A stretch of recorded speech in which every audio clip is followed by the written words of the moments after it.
Hey friends, welcome back to the channel. In today's video, we'll go over the most common reasons a Stiebel Eltron water heater may stop working and how you can troubleshoot them step by step. If you have no hot water at all, start by checking your circuit breakers and making sure the unit is receiving power.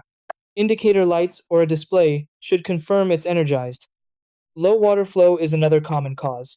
Clean the filter screen inside the unit and also clean faucet aerators and shower heads so the heater can activate properly.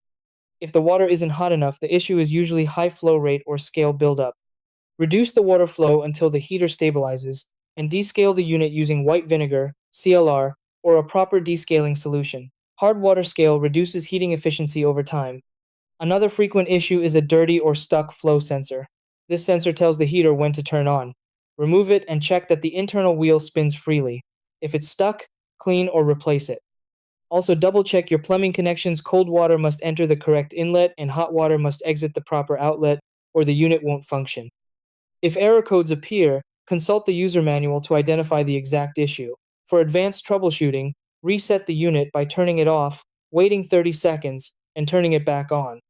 Regular maintenance like cleaning filters, aerators, and descaling every 6 to 12 months prevents most problems.